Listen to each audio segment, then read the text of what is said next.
Shalom à tous, à cette étude biblique de ce soir. Vous avez vos crayons, comme j'ai dit tout à l'heure, vous avez vos feuilles de notes, vos cahiers de notes, vos carnets de notes, parce que c'est une étude de la Bible. D'accord? Et aujourd'hui, nous allons faire une étude qui, je trouve, est très intéressante. On va l'intituler « De Balaam à Hanouka ». De Balaam, du devin Balaam à Hanouka. Hanouka est une fête de 8 jours qui parle de l'histoire d'Israël. Et Hanouka va commencer demain soir. Et comme il est de coutume, on allume une bougie chaque soir de Hanouka, qui célèbre en fait un miracle. L'huile qui devait brûler pendant 1 jour a brûlé pendant 8 jours dans le temple de Jérusalem qui a été nettoyé, purifié par un groupe de zélotes, de chassidim juifs qui ont combattu pour remettre le culte de l'Éternel à la première place. D'accord? Balaam, nous en avons parlé la semaine passée, un devin. D'accord? De Balaam à Hanouka, mais en passant par le prophète Élie, Eliyahu. Eliyahu signifie mon Dieu, c'est Yah. Mon Dieu, c'est l'Éternel. D'accord? Alors, cette histoire, nous l'avons. C'est une histoire qui se passe dans le désert. Est-ce que tu as quelques images à nous montrer là? Ça se passe dans le désert. OK? Et nous avons cette histoire de Balaam et de Balak. Cette histoire est prise dans un livre qu'on appelle le livre des Nombres. Nombres. OK? Drôle de nom pour un livre biblique. Nombres. Nombres. OK? Pourquoi nombre? En fait, le texte hébreu commence ainsi, Bemidbar, dans le désert. Dans le désert. Vous suivez selon ce que je dis. Hein? Les images, c'est selon ce que je dirais pour que les gens aient une meilleure vue de ce que nous étudions. D'accord? Nombre se passe dans le désert et en hébreu, le nom du livre, c'est Bemidbar, qui signifie dans le désert. Pourquoi nombre? Bon, la traduction grecque de ce livre, c'est arithmoi. Ça vous fait penser à quoi? Arithmoi. Arithmoi, ça vous rappelle quoi? Arithmétique. Drôle de nom pour un livre de la Bible. Pourquoi c'est arithmoi? Parce que dans ce livre, on fait 2 dénombrements, 2 recensements. Donc, il y a la statistique. On compte la population, on compte les tribus, on compte le nombre de sacerdotes, de prêtres, de lévites, etc., etc. Et dans la traduction latine, la traduction officielle de l'Église, de l'institution catholique romaine, c'est la Vulgate. Et en latin, donc, c'est numéri, nombre, d'accord? Mais pour nous, ce qui nous intéresse, c'est que le texte hébreu l'appelle dans le désert. Dans le désert. Alors, ça commence quand? Quand est-ce que cette histoire commence? La 2e année après l'Exode. L'histoire de Nombre va commencer à la 2e année. 2e année après l'Exode. Le peuple israélite a été sauvé d'Égypte. On est en 1444 environ. OK? Mais le peuple israélite va passer 38 ans, dans Nombre, hein, c'est 40 ans en tout, mais Nombre nous parle de 38 ans d'errance dans le désert. 38 ans d'errance dans le désert. Un chemin qui devait se faire en 12 jours se fait en 40 ans. N'est-ce pas? On est dans le désert pendant 40 ans. Et qu'est-ce qui se passe dans le désert? Il y a plusieurs choses, mais j'ai cette histoire dans Nombre 21, il y a une histoire très intéressante. Nombre 21, c'est une étude biblique. Nombre 21 nous parle des serpents brûlants. Doucement. Il ne faut pas danser plus vite que la musique. D'accord. Dans Nombre 21, il est question des serpents brûlants. Tout le monde dit serpents brûlants. Serpents brûlants. Alors, Nombre 21, les serpents brûlants.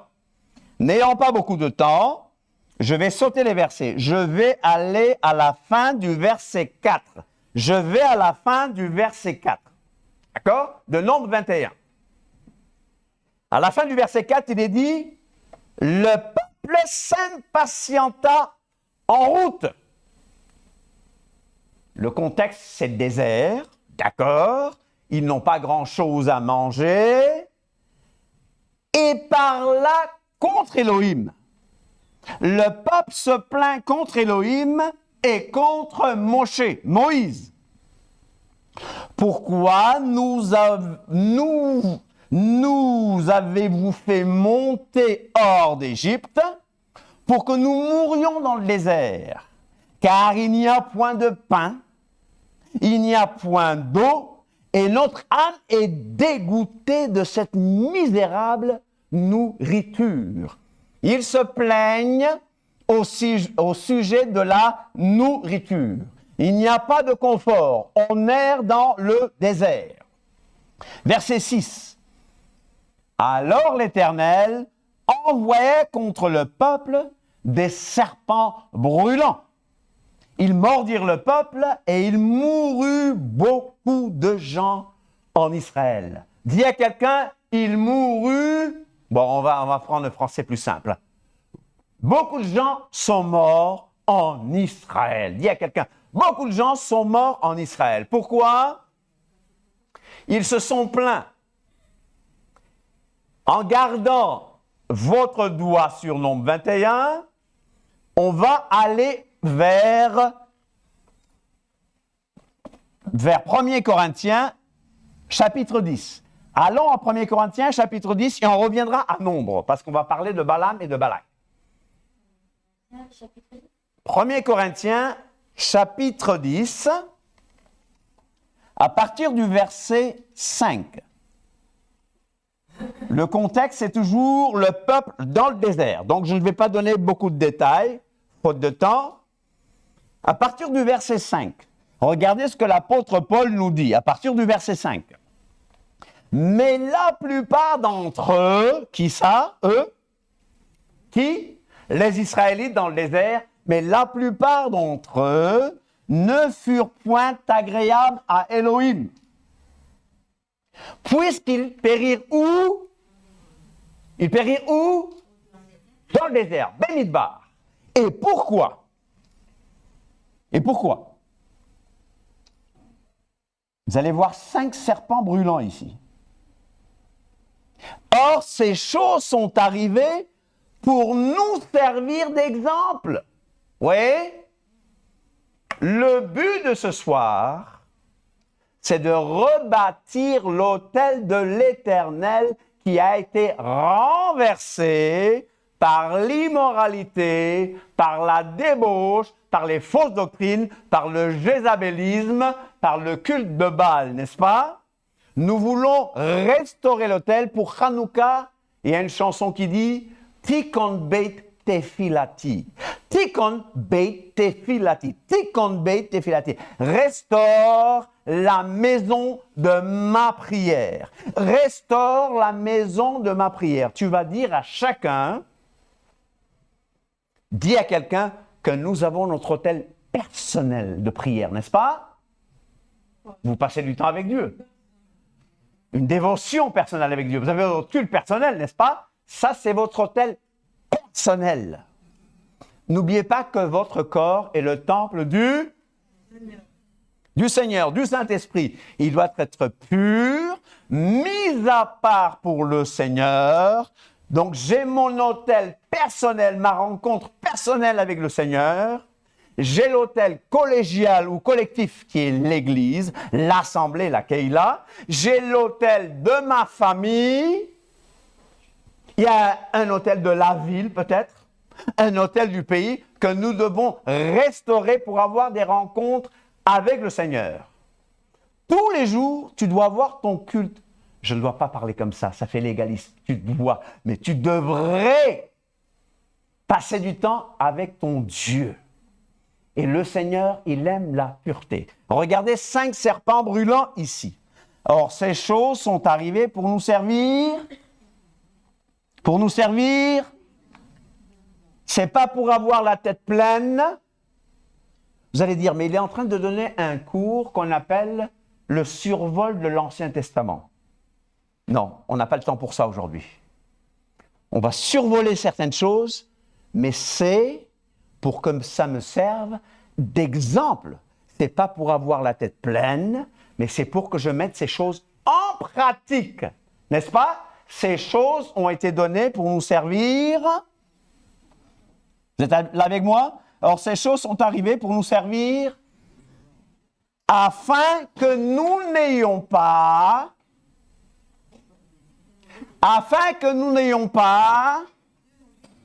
comme ils ont eu. C'est bien ça? Afin que nous n'ayons pas de mauvais. Vous êtes là avec moi, oui ou non? Premier serpent brûlant, les mauvais désirs.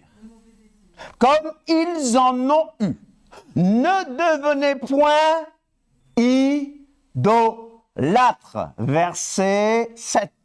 Comme quelques-uns d'entre eux, selon qu'il est écrit, le peuple s'assit pour manger et pour boire, puis ils se levèrent pour se divertir. Idolâtrie, deuxième serpent brûlant. Verset 8. Ne nous livrons point à l'impudicité. L'impudicité, c'est l'immoralité. C'est la débauche, l'immoralité sexuelle, toutes sortes d'immoralités, n'est-ce pas? Ne nous livrons pas à cela. Ce matin, en pensant à l'enseignement de ce soir, j'ai eu cette conviction de l'esprit. Intensifions notre combat spirituel pour nos familles. Intensifions nos vies de prière et notre sanctification. Amen. Ne devenez point idolâtres comme quelques-uns, selon qu'il est écrit, le peuple s'assit. Ne nous livrons point à l'impudicité, verset 8. Comme quelques-uns d'eux s'y livrèrent. Vous entendez? De sorte qu'il en tomba 23 000 en un seul jour. Et te rappelle à ton voisin que la plupart des gens qui ont quitté l'Égypte pour aller en terre promise sont morts dans le désert. À part Yehoshua, Josué et Caleb, la génération qui avait quitté l'Égypte est morte dans le désert. Même Moïse n'est pas rentré dans la terre promise. Il est mort où? Au mont Nebo? Ah, Nebo. Horeb, c'est le Sinaï. Hein? OK? D'accord. C'est bien ça. Hein? Horeb, Sinaï, c'est pareil. Très bien. On se trompe tous, n'est-ce pas? Il a vu seulement la terre promise de loin. Chers amis, on continue. Verset 9. Ne tentons point le Seigneur.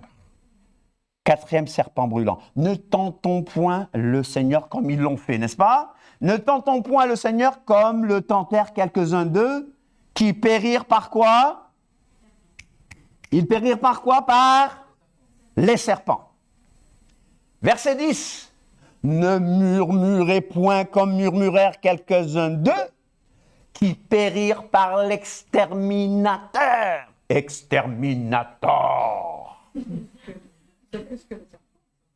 Ouh! Vous voyez que murmurer, c'est pas bon? Tu ne peux pas murmurer dans la Keïla de Dieu. Si tu as un problème, tu en parles à Dieu ou tu en parles à la personne concernée. Mais souvenez-vous, hein? Souviens-toi, mon oreille n'est pas une poubelle. Verset 11. Ces choses leur sont arrivées pour quoi faire? Pour servir d'exemple. Elles ont été écrites pour notre Hanouka. Parce que Hanouka signifie aussi instruction. Pour notre Hanouka, pour notre instruction, à nous qui sommes parvenus à la fin des siècles. Ainsi donc, que celui qui croit être debout, que celui qui se sent spirituel, fasse attention. C'est quand on se sent spirituel, parce que le diable, il sait où taper. On a l'exemple de Balak. Il savait comment flatter, n'est-ce pas? Verset 13. Aucune tentation ne vous est survenue qui n'ait été humaine. Alors j'ai entendu des gens dire qu'il n'y a aucune souffrance. Il n'y a aucune souffrance trop grande pour nous. C'est pas ce que le passage dit. Le passage parle de la tentation. Dieu peut permettre des souffrances très dures. Vous êtes d'accord avec moi? Je ne raconte pas n'importe quoi. Ici, on parle de tentation. Aucune tentation ne vous est survenue qui n'ait été humaine. Et Elohim, qui est fidèle, ne permettra pas que vous soyez tentés au-delà de vos forces. Mais avec la tentation, il préparera aussi le moyen d'en sortir afin que vous puissiez la supporter. C'est pourquoi, mes bien-aimés, fuyez l'idolâtrie. On peut se sentir très fort. Ne jetons pas de l'huile sur le feu. Ne vous croyez pas tellement fort que vous allez dire, bon, je vais aller à tel point pour mes pulsions sexuelles et je sais où m'arrêter. C'est dangereux. Les pulsions sexuelles, c'est un feu. Hein? À des moments, on ne peut plus arrêter, n'est-ce pas? Donc, l'apôtre nous appelle à la vigilance. Hello? Ah oui, toi, tu es vieux maintenant, tu as 60 ans, 61 ans, tu peux le dire, nous sommes jeunes, on est plein d'hormones, etc. Je vous comprends. Mais la Bible nous appelle à une chose, à la sainteté et au contrôle. La plénitude de l'esprit, c'est ce qui fait contrôler, n'est-ce pas? La plénitude de l'esprit, j'ai vu des gens qui dansaient. Vous savez, les Brésiliens ont une chanson. Le fusil mitrailleuse de Jéhovah. Alors les gens commencent. Il y a des gens qui grimpent sur des piliers comme ça. Et on dit que c'est le Saint-Esprit. Non, au contraire, le Saint-Esprit me permet de me maîtriser. Vous avez entendu, le pasteur a dit plusieurs fois, il y a des gens qui disent « Plus de toi, Seigneur, plus de toi ». Qu'est-ce que ça veut dire? C'est peut-être plus de moi. Parce que le Seigneur, il est là. C'est plus de moi, au contraire. Plus de moi en toi. C'est pourquoi, mes bien-aimés, fuyez l'idolâtrie. Alors là, je sais que vous n'allez pas faire des statues de Baal. Vous n'allez pas le faire. Ça n'a pas de sens au XXIe siècle. Alors, quelles sont ces idolâtries-là? L'argent, le téléphone. Les femmes, encore les femmes. Aujourd'hui, je vais parler clairement, n'est-ce pas? Ce n'est pas les femmes qui sont mauvaises, hein? Les jeux sur Internet et tout. Alors, avant de revenir à Nombre, j'aimerais qu'on aille dans Galates 5. Galates 5 nous parle des œuvres de la chair. Galates 5 à partir du verset 19. Galates 5 nous parle des œuvres de la chair, mais aussi du fruit de l'esprit. Galates 5. Vous l'avez? Le but de ce soir, c'est de restaurer l'autel de la prière, restaurer l'autel de la sanctification. C'est de restaurer ce moment de contact avec Dieu. Parce que quand vous entrez dans une cuisine, quand vous entrez à la cuisine, si les ustensiles sont sales, vous les lavez. Il y a des gens qui peuvent avoir des petits cafards sur leur casserole. Et des gros cafards. En Afrique, on a des blattes. Quand il fait chaud, vous avez des cafards comme ça. Ils secouent le cafard et ils utilisent les mêmes instruments. Eh bien, moi, non. Quelle horreur. Le Seigneur, pour vous utiliser, il veut des instruments propres. Amen. Galates 5, à partir du verset 19. Je vais lire à partir du verset 16. Je dis donc, marchez par l'esprit et vous n'accomplirez pas les désirs de la chair. Car la chair a des désirs contraires à ceux de l'esprit et l'esprit en a de contraires à ceux de la chair. Ils sont opposés entre eux afin que vous ne fassiez pas ce que vous voudriez. Verset 18. Ceux qui n'aiment pas la Torah vont dire, ils ne lisent pas ce passage. Mais si vous êtes conduit par l'esprit, vous n'êtes point sous la loi. C'est-à-dire, si vous êtes conduit par l'esprit, vous n'êtes pas sous une liste de règles, parce que dans la Bible, il est clairement dit, dans la Torah, que celui qui mettra ces choses en pratique vivra par elles. Le problème, la nature humaine disqualifie tout le monde. Voilà pourquoi Yeshua est mort sur le bois, n'est-ce pas? Maintenant, la Bible nous appelle à marcher par la foi. À la foi en Yeshua, n'est-ce pas? Je vous dis que je ne serai jamais sauvé en suivant une liste de règles. Je continue au verset 19. Or, les œuvres de la chair sont manifestes. C'est quoi? Quelles sont les œuvres de la chair? Ce sont l'impudicité, certaines traductions disent l'adultère, l'impureté, la souillure, la dissolution, c'est-à-dire le libertinage, la sensualité, hello, verset 20, l'idolâtrie, la magie, les inimitiés, les divisions, les querelles, les jalousies, les animosités, les disputes, les divisions, les sectes, l'envie, l'ivrognerie, les excès de table. Oh, même ça? Waouh! On se drogue de temps en temps. Vous savez pourquoi? Parce qu'on a un centre ici qui a besoin de plaisir. Mais la plus grande drogue, vous savez c'est quoi? Qui tue le plus? C'est le sucre. Merci, pasteur. C'est le sucre. Vous pouvez ne pas avoir faim. On vous présente une sucrerie. Qu'est-ce qui se passe? Il y a de la place. Les excès de table et les choses semblables. Je vous dis d'avance, comme j'ai déjà dit, que ceux qui commettent de telles choses n'hériteront point le royaume de Dieu.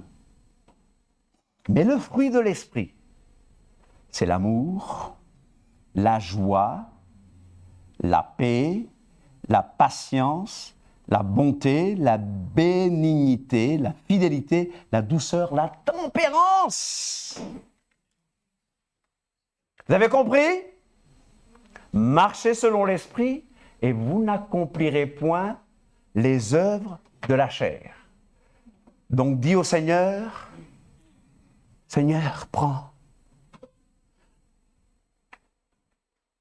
Je vous exhorte donc, frères, par les compassions de Dieu, à offrir vos corps comme un sacrifice vivant, saint et agréable à Dieu. Dis à ton voisin, retournons dans le désert maintenant. Vous voulez qu'on retourne dans le désert? Non, hein? On était mieux ici, hein? Retournons dans le désert. Qui aime le désert? C'est beau le désert, hein? C'est magnifique. Il n'y a rien. C'est beau. Lieu magnifique. Hein? On retourne à nombre 21. Voilà. 7.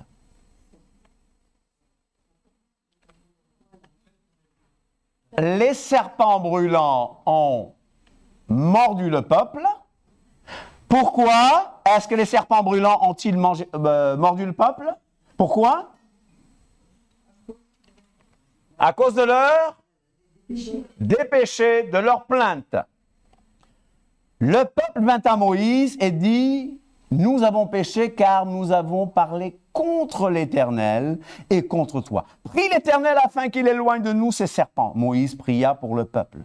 L'Éternel dit à Moïse, fais-moi un serpent brûlant et place-le sur une perche.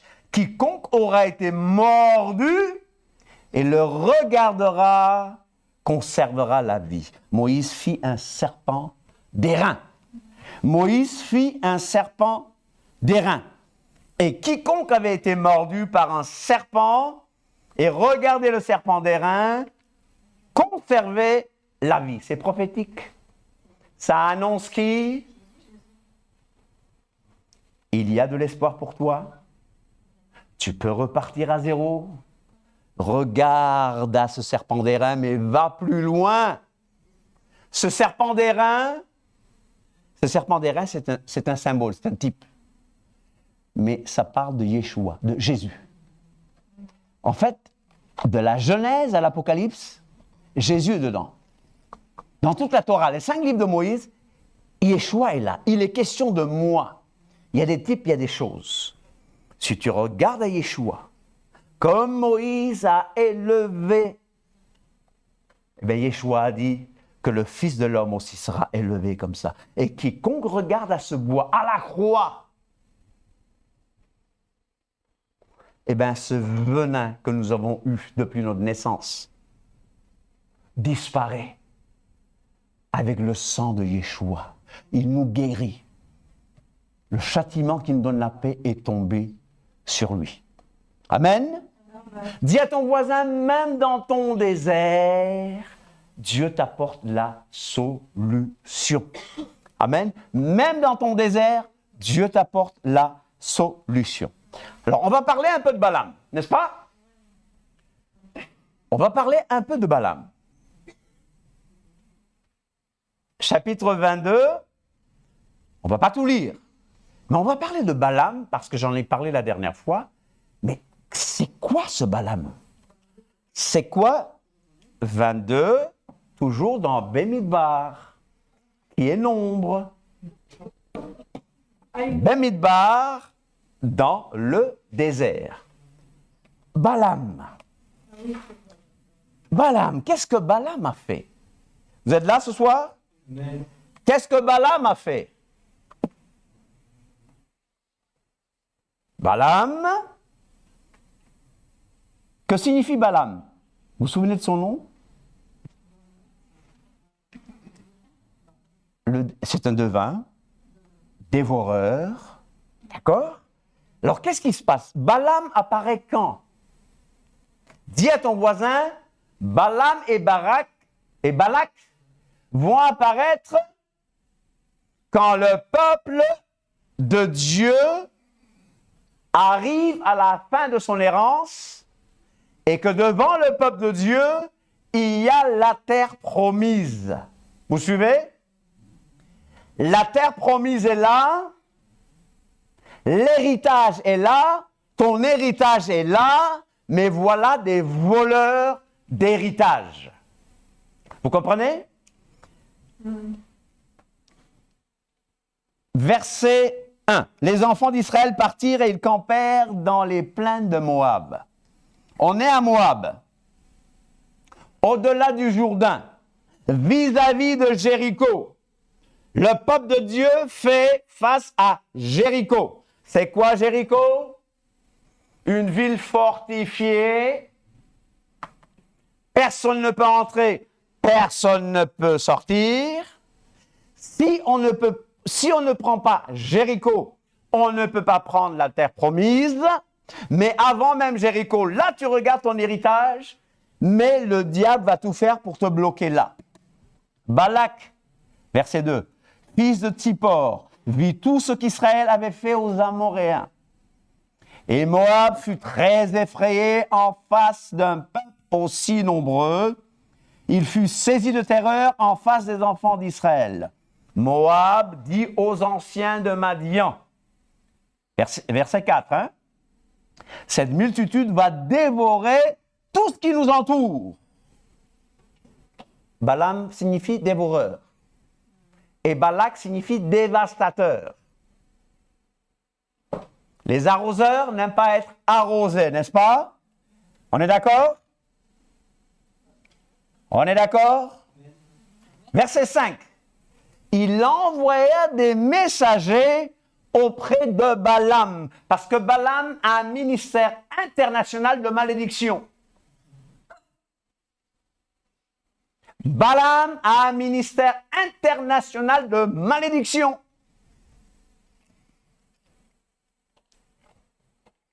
Vous êtes là? Verset 6, la dernière partie du verset 6. Balak lui fait savoir, Balak le flatte, en disant, car je sais que celui que tu bénis est béni, et que celui que tu es maudit est maudit. Vous comprenez? Le ministère de Balaam est un ministère de malédiction. Il envoie donc des gens, verset 8, Balaam leur dit, passez ici la nuit. Je vous donnerai réponse d'après ce que l'Éternel me dira. Et les chefs de Moab restèrent chez Balaam. Dieu, Elohim, vint à Balaam, verset 9, et dit, qui sont ces hommes que tu as chez toi? Balaam va expliquer, etc., etc. Verset 12. Nombre 22, 12. Nombre 22, 12. Nombre 22, 12. OK? Nombre 22, 12. Elohim dit à Balaam. Elohim dit à Balaam. Tu n'iras point avec eux. Tu ne maudiras point ce peuple car il est...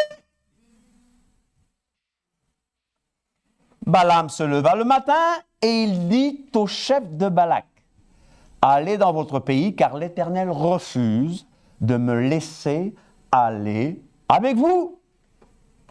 Il retourne, fin du verset 14, Balaam a refusé de venir avec nous. Balak qui est têtu, Balak le dévastateur, Balak le psychologue, Balak le profiler, Balak le manipulateur va essayer une deuxième fois. Verset 15, vous l'avez? 22, 15. Balak envoyait de nouveau des chefs en plus grand nombre et plus considérés que les précédents. Ah, tu as un ministère international de malédiction. Je vois tes posts sur Facebook. Je vois ta carte. Mais ton titre, c'est un titre de devin. Non, mais tu vaux mieux que ça. Il y a des gens qui vont dans les assemblées, il y a des Balaks qui vont dans les assemblées pour perdre les gens. Vous me suivez? Et il y en a beaucoup plus que vous ne le croyez. Verset 17. Car je te rendrai beaucoup d'honneur. Ah, est-ce que tu as un mal d'honneur? Est-ce que tu as un mal de reconnaissance? Je veux qu'on me reconnaisse. Pourquoi tu ne m'appelles pas Archibishop? Tu m'appelles Trishop seulement. Il m'appelle Trishop seulement. C'est une petite blague. Hein? Je t'appelle Bishop, il m'appelle Trishop. Mes chers amis, quand je suis né, on m'a donné le nom de Michel. Mon nom sur Facebook, ce n'est pas révérend, pasteur, docteur, etc. Il y a des gens qui ont tous les titres. Et vous savez pourquoi ils ont tous ces titres? Parce qu'ils ne savent pas qui ils sont, n'est-ce pas? Quelle était ma petite blague tout à l'heure? Pour me présenter, j'ai dit, je ne sais pas ce que je suis. Le pasteur m'a dit, si tu ne sais pas qui tu es, va t'asseoir alors. Et il a raison! Si tu ne sais pas qui tu es en Yeshua, tu vas chercher des titres. Tu vas inventer des titres. Général de Dieu, qu'est-ce que ça veut dire? Pierre, quand il parlait de Paul, qu'est-ce qu'il disait? Le bien-aimé frère Paul. Un jour, il y avait une conférence en Afrique. On a fait parler plusieurs personnes. On appelait un prophète. Le prophète est venu. Et il a dit, maintenant, je laisse le révérend Michel Andrade parler. Et moi, pendant 5 minutes, je dis, le seul révérend, c'est Dieu. Le seul révérend, c'est Dieu. N'appelez personne révérend. Matthieu 23, lisez, vous allez voir. Matthieu 23, on ne le prêche jamais. N'appelez personne directeur dans le sens spirituel. Hein? Vous aimez vous appeler Rabbi, Rav. Rabbi. Yeshua a dit, ne vous appelez pas comme ça. N'est-ce pas? Chers amis, verset 17, car je te rendrai beaucoup d'honneur. Balaam répondit et dit au serviteur de Balak, quand Balak me donnerait sa maison pleine d'argent et d'or, je ne pourrais faire aucune chose, ni petite ni grande, contre l'ordre de l'Éternel, mon Dieu. Moi, Elohim. Maintenant, je vous prie, restez ici cette nuit. Ouais, il était têtu quand même. Lui aussi. Restez ici cette nuit. Verset 20. Elohim vint à Balaam pendant la nuit et lui dit, puisque ces hommes sont venus pour t'appeler, lève-toi, va avec eux. C'est Elohim qui dit, hein. Mais tu feras ce que je dirai. Balaam se leva le matin, c'est là son ânesse, etc. Vous connaissez l'histoire? L'ânesse qui voit des choses que cet homme-là qui a les yeux perçants ne voit pas. L'ange de l'Éternel qui a failli couper la tête à Balaam et laisser la vie à l'ânesse, n'est-ce pas? 31.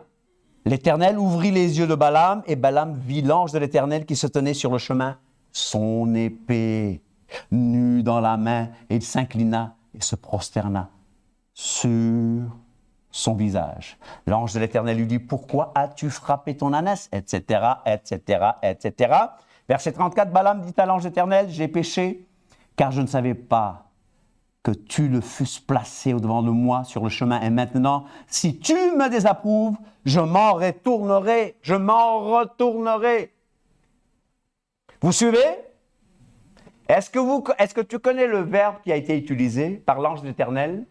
L'ange de l'Éternel a résisté à Balaam. Tu connais le verbe? Le verbe, c'est le Satan. Oh! L'ange de l'Éternel, le Satan, a résisté, s'est opposé à Balaam. Vous suivez? Vous êtes encore là? Amen. Verset 41. Verset 38, vous savez? Balaam dit à Balak, il va quand même chez Balak. Voici, je suis venu vers toi, maintenant, me sera-t-il permis de dire quoi que ce soit? Je dirai les paroles que Dieu mettra dans ma bouche. Vous connaissez l'histoire? Maudit le peuple, il bénit le peuple. 23, 8. 23, 8. 23, 8. Nombre 23, 8. Comment maudirais-je celui que Dieu n'a point maudit? Dis à ton voisin que la malédiction sans raison, elle ne peut pas marcher. Si tu es béni, personne ne peut te maudire. Dis à ton voisin, dis à ta grand-mère, si l'Éternel t'a béni, personne ne peut. Dis à ta mamie, mamie, l'Éternel t'a béni et personne ne peut te bénir. Tu ne veux pas dire à ta mamie? Oh, bon, c'est pas grave. On n'insiste pas.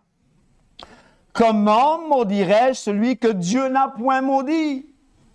Comment serais-je irrité quand l'Éternel n'est point irrité? Et il bénit le peuple. Je vois du sommet des rochers, etc., etc., etc. Balaam est encore tenté par Balak. Ce que l'Éternel met dans la bouche, je le dirai. 23, 19. Et Balaam va dire une chose, Dieu n'est point un homme pour mentir, ni un fils d'homme pour se repentir. Ce qu'il a dit, ne le fera-t-il pas? Ce qu'il a déclaré, ne l'exécutera-t-il pas? Là, je suis fatigué, là, d'accord? Est-ce qu'il ne va pas l'exécuter? C'est plus facile, n'est-ce pas? Voilà, c'est mieux comme ça, hein?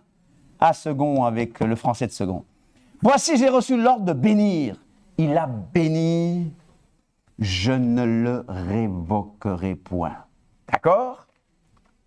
Verset 23. Tu crois aux sorciers? Tu crois qu'il y a des gens qui peuvent t'envoûter?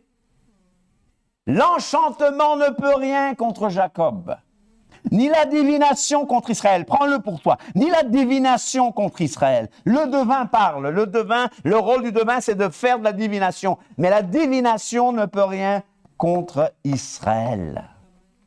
24, c'est un peuple qui se lève comme une lionne. Chapitre 24. Encore une fois, Balaam prononça son oracle et dit, parole de Balaam, fils de Béor, parole de l'homme qui a l'œil ouvert, parole de celui qui entend les paroles de Dieu, de celui qui voit la vision du Tout-Puissant, de celui qui se prosterne et dont les yeux s'ouvrent. Qu'elles sont belles. Vous entendez ça? Qu'elles sont belles tes tentes, ô Jacob, tes demeures, ô Israël. Elles s'étendent, etc., etc. 24, à la moitié du verset 8. Il dévore les nations qui s'élèvent contre lui. Verset 9. Béni soit quiconque te bénira. On parle d'Israël. Et maudit soit quiconque te maudira. Alors Balak en a marre. Allez, fuis. Va-t'en. Mais Balaam continue à bénir. Je le vois, mais non maintenant. 24, 17. Je le contemple, mais non de près. Un as sort de Jacob, un sceptre s'élève d'Israël. Alléluia. C'est qui? C'est qui? Il parle de qui? Il parle de Yeshua, clairement. Ce devin prophétise. Et regardez le verset 24. 24, 24. 24, 24. 24, 24. 24, 24. 24, 24. OK?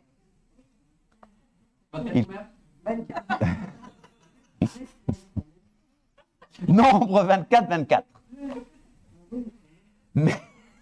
Mais des navires viendront de Kittim. Kittim, c'est quoi? Kittim, c'est quoi? Kittim, on va penser à Chypre, on va penser à la Grèce. Des navires viendront, ils humilieront l'Assyrien. Assyrien. Ils vont humilier l'Assyrien, ils humilieront l'Héber. En français, vous avez l'hébreu, mais c'est l'Héber. C'est hébreu, mais en fait, c'est Héber. Qu'est-ce qui va se passer? Il prophétise que oui, les Assyriens vont humilier les Israélites, surtout le royaume du Nord. Les Babyloniens viendront prendre le royaume du Sud, qui est Juda. Mais après les Babyloniens, il va y avoir les Perses. Un Perse qu'on appelle comment? Cyrus. La Bible appelle mon oint. Les Israélites vont retourner dans leur pays. Malheureusement, il y aura aussi les Grecs qui vont venir humilier les Israélites. Donc, mais est-ce que Dieu a oublié son peuple? Est-ce que Dieu a oublié son peuple? Le peuple va rentrer dans la terre promise. Elle regarde, il y a Jéricho, et Dieu leur donne la stratégie. Dis à ton ami, si tu ne connais pas ta stratégie dans ton combat spirituel, Dieu te donnera la stratégie, n'est-ce pas? Ils vont dans la terre promise, mais est-ce que la terre promise, c'est le ciel? Non, parce que dans cette terre promise, il y a encore 31 rois qu'il faut vaincre. Et il y a 7 peuples. Ils vont se battre. Et qu'est-ce qui se passe? À un moment, ils ont des juges qui les dirigent, des juges, des administrateurs, n'est-ce pas? Mais ils vont dire, on veut un roi. On veut un roi. Les Israélites, n'est-ce pas, vers l'an 1000 et quelques. Ils veulent un roi. Quel est le premier roi d'Israël? Saül. Est-ce qu'il était un bon roi? Non. Non. Est-ce que Saül était un bon roi? Saül était-il un bon roi? Non. Qu'est-ce que Dieu va faire avec Saül? Il va le rejeter. Et qui est-ce qu'il va oindre à sa place? Qui est-ce qu'il va choisir à sa place? David. David va avoir un fils qu'on appelle comment? Salomon. Ah, lui aussi, c'est un gros problème. Mais Salomon va construire le temple. Et dans le temple, vous allez voir la puissance de la Shekinah, n'est-ce pas? Ils vont inaugurer le temple, le premier temple. N'est-ce pas? À la mort de Salomon, qu'est-ce qui se passe à la mort de Salomon? Qu'est-ce qui se passe à la mort de Salomon?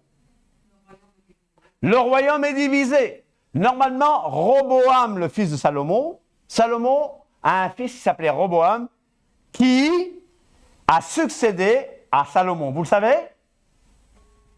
Mais il y a une prophétie comme quoi le royaume sera divisé. Alors il y a un fonctionnaire de Salomon qui dit, mais ton père là, les impôts, ça revenait cher, hein? Même plus cher qu'en Belgique, hein? N'est-ce pas? Donc, qu'est-ce qui se passe? Bon, il n'a pas parlé de la Belgique, c'est pas dans la Bible, ça, d'accord? Bon, qu'est-ce qui se passe? Il va se révolter. Il se révolte et il va diviser le royaume. Et comment est-ce qu'il va appeler ce royaume-là? Qui va être établi au nord, il va l'appeler... Comment? Le royaume du nord, c'est le royaume d'Israël. Et le royaume du sud, avec Juda et Benjamin, comment ça va s'appeler? Juda. Jéroboam, donc, a commis un grand péché. Quel est le péché de Jéroboam? Quel est le péché de Jéroboam? Quel est le péché de Jéroboam? Il a violé la Torah, il a changé les fêtes. Même la fête de Soukhot, il va la célébrer un mois plus tard. Il change les fêtes. Et qu'est-ce que Jéroboam a fait? L'idolâtrie. N'est-ce pas? Idolâtrie. Des veaux d'or, des veaux d'or, des veaux d'or. N'est-ce pas? Un très mauvais roi. Et qu'est-ce qui se passe après Jéroboam? Qu'est-ce qui se passe après Jéroboam? Il y a un autre mauvais roi aussi qui vient, c'est Akab. Akab, un très mauvais roi. La Bible nous dit que non seulement il avait fait le péché de Jéroboam, et il s'est marié à cette dame-là, Jézabel. Il s'est marié à Jézabel. Pas Jason, hein? Jézabel. Jézabel. Une manipulatrice. Une femme qui contrôle son mari. Mais heureusement, chaque fois, Dieu suscite des hommes comme Élie, Eliyahu. Tout le monde dit Eliyahu. Eliyahu, un navi. Eliyahu, le prophète, qui allait confronter Akab, et il a confronté Jézabel. Jézabel avait tué beaucoup de prophètes de Dieu. Jézabel, qu'est-ce qu'elle a fait? Jézabel, bon, vous connaissez le premier commandement. Quel est le premier commandement? Le premier commandement. Tu n'auras pas d'autre Dieu devant ma face. Deuxième commandement? Non, c'est pas ça. Premier commandement. Non, le premier commandement, c'est je suis l'Éternel ton Dieu qui t'ai fait sortir du pays d'Égypte. Non, mais on a fait une confusion. Oui. C'est quoi le premier commandement? Tu n'auras pas d'autre Dieu devant ma face. Mais c'est bien ça. Ah oui, Tu as raison, je te demande pardon. Tu n'auras point d'autre Dieu devant ma face. Deuxième commandement, Non, doucement. Deuxième commandement, tu ne te feras pas d'image de Dieu. Tu ne te feras pas d'image taillée. Au Sinaï, qu'est-ce qui s'est passé? Ils ont fait un veau d'or. Mais un veau d'or qui représentait le vrai Dieu. Ils violent le deuxième commandement. Mais Jézabel, elle va violer carrément le premier commandement. Quel est le premier commandement? Tu n'auras pas d'autre Dieu devant ma face. Elle entraîne son mari, elle entraîne Israël à l'adoration d'un autre Dieu. Vous comprenez? Et qu'est-ce qu'Élie va faire? Parce qu'Élie va venir rétablir l'autel de Dieu qui a été renversé par le jézabélisme, par l'idolâtrie. Il va confronter le peuple. Voici un homme selon le cœur de l'Éternel. Comme David, n'est-ce pas? Un prophète de feu. Allez, venez! Celui qui répond par le feu, c'est lui qui est Dieu. Il va leur lancer un défi. Quel est le Dieu qui va envoyer le feu? Et qui envoie le feu finalement? C'est Akadosh Baruch Hu, le Dieu d'Israël, n'est-ce pas? Et qu'est-ce qui se passe? La Bible nous dit clairement qu'Élie rétablit l'autel de Dieu qui a été... Quelle heure est-il là? Quelle heure est-il là? Je ne vois plus l'heure là. Ah d'accord, j'ai eu peur. Je croyais que c'était 22 heures. J'ai parlé autant. Élie rétablit l'autel de Dieu qui a été renversé. Il leur a dit, si bas les dieux, allez vers Dieu. Et le Seigneur parle à certains dans la communauté. Pas à nous exactement, mais des gens qui clochent de droite à gauche. Ouais. Un pied dans le monde, un pied dans l'église, un pied dans le monde. Mais Élie dit, si l'Éternel est Dieu, allez après l'Éternel. Si Baal est Dieu, allez après Baal. Mais Dieu a répondu et Élie donc a rétabli cet autel. Et qu'est-ce qui se passe après? À cause des péchés d'Israël. Qu'est-ce qui se passe? Les Assyriens viennent, prennent Israël, le royaume du Nord, en 722 et quelques, l'emmènent en exil, mais Juda aussi va tomber vers 586. Babylone. Ils vont revenir avec, comment il s'appelle? Cyrus qui proclame. Ils vont reconstruire un second temple, n'est-ce pas?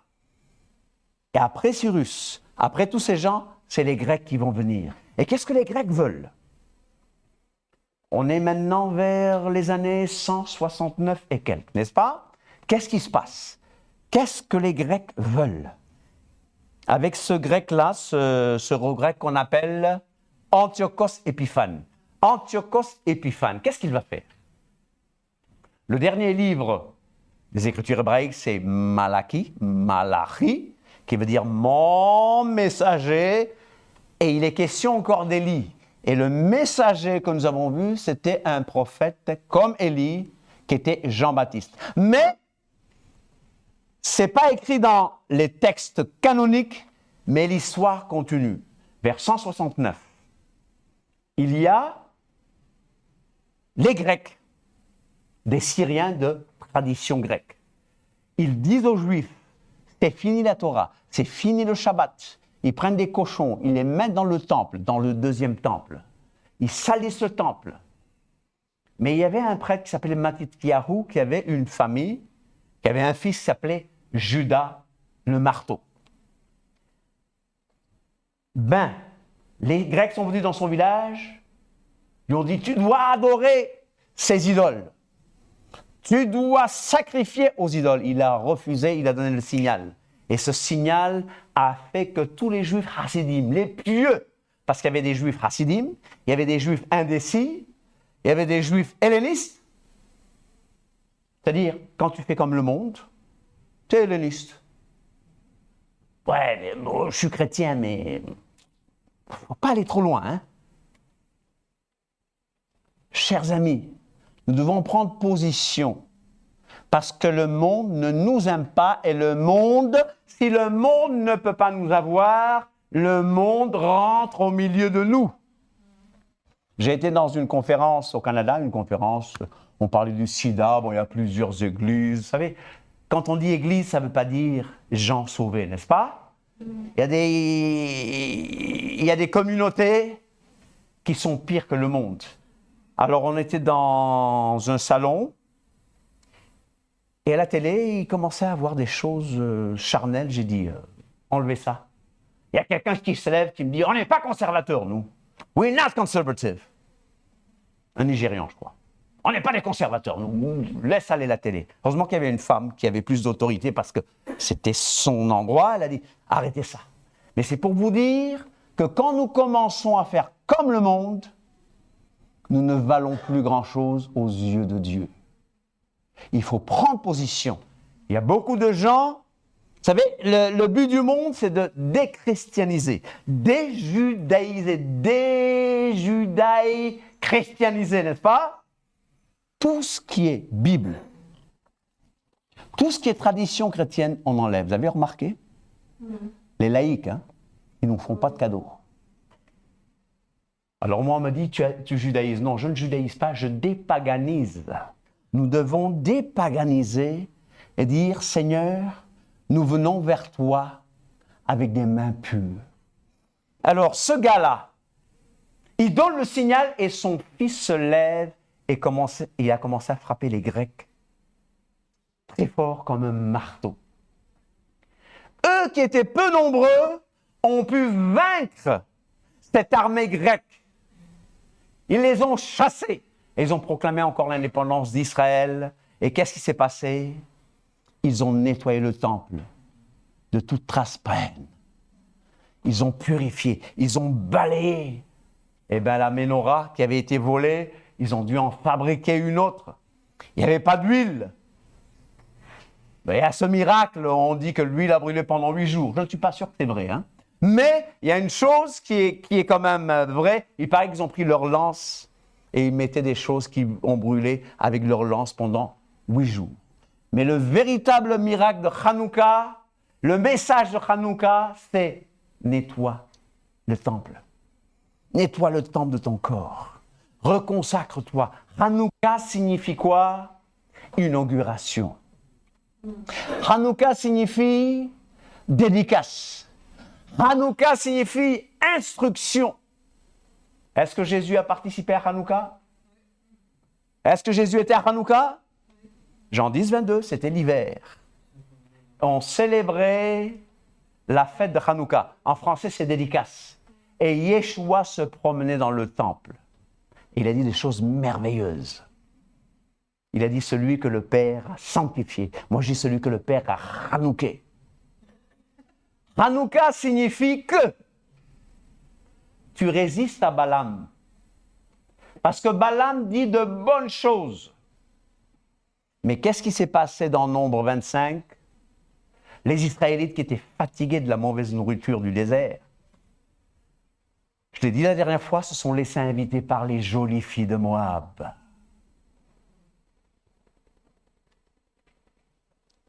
Le diable sait que Dieu, on ne peut pas changer. On ne peut pas changer Dieu. Il le sait. Et Balaam l'a dit. Dieu n'est pas un homme pour mentir, ni un fils de l'homme pour se repentir. Il l'a dit lui-même.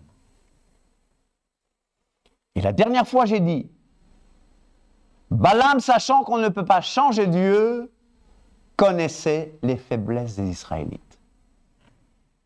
Oh, la bonne nourriture, le confort, la femme. Vous allez dire, mais qu'est-ce qu'il a aujourd'hui, le gars? C'est pas contre les femmes. C'est contre la débauche, contre l'immoralité. Hello? Il y a 3 pièges devant un serviteur de Dieu. Serviteur de Dieu, c'est nous tous, n'est-ce pas? C'est quoi? D'accord. Non, mais l'idolâtrie, c'est... Non. Ah oui. C'est? Ouais, c'est le sexe, le pouvoir et l'argent.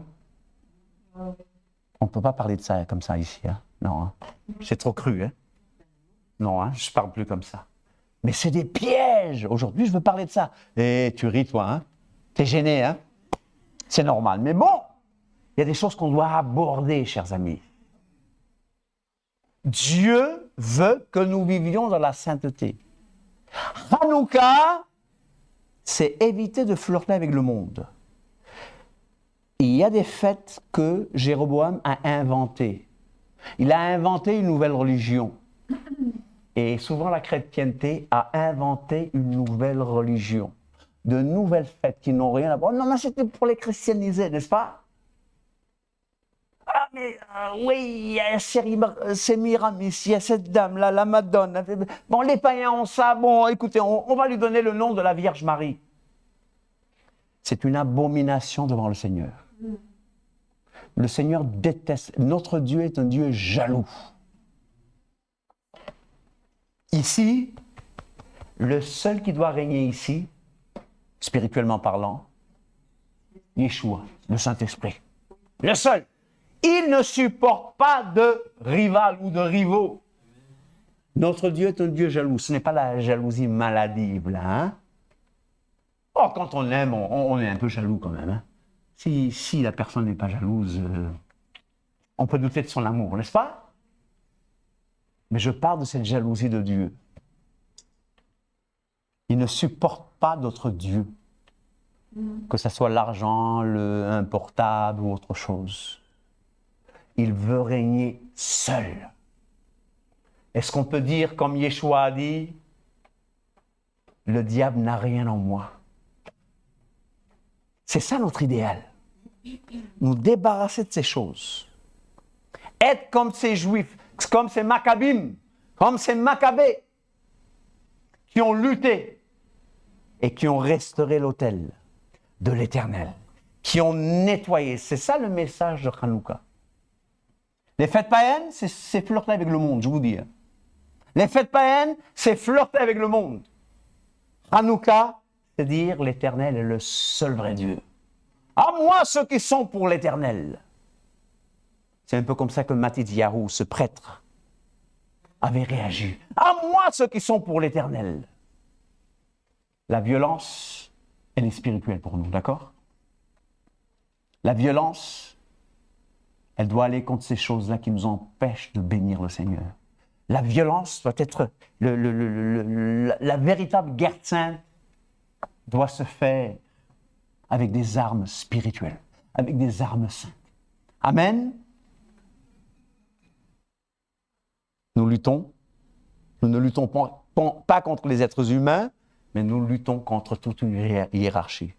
En même temps, le monde, la chair et le diable. Ça peut nous faire tomber. Le monde, la chair et le diable. Hanouka, c'est dire Seigneur, je suis tout à toi. Je suis tout à toi. Hein? Pensez dur ce soir. Hein? Second, il nous donne le passé simple. Nous, le passé composé, c'est plus facile pour nous.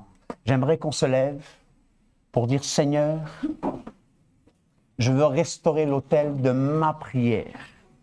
Tikon beit tefilati. Le Seigneur nous appelle à restaurer notre autel de prière.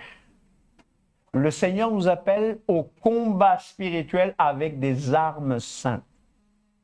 Il y a un monde qui est là. Balak veut te voler ton héritage. Dis à ton voisin, Balak veut te voler ton héritage. Balak veut voler ce que Dieu a pour toi.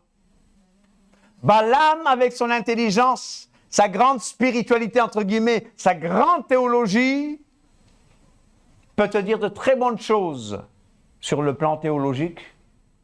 En même temps, il t'envoie vers les filles de Moab. N'écoutez pas n'importe quel prédicateur. Faites attention à ce que vous voyez. Faites attention à ce que vous écoutez. Quiconque s'appelle prophète n'est pas toujours prophète, n'est-ce pas? Il y a beaucoup de faux. Il y a beaucoup de faux. Dis au Seigneur, je veux restaurer l'autel de prière. Seigneur, je veux restaurer l'autel, ce lieu de rencontre avec toi. Seigneur, je veux vivre une vie de pureté. Seigneur, je désire te plaire. Seigneur, je désire vivre selon ta Torah, selon ta loi et les commandements de Dieu. Les commandements de Jésus ne sont pas pénibles.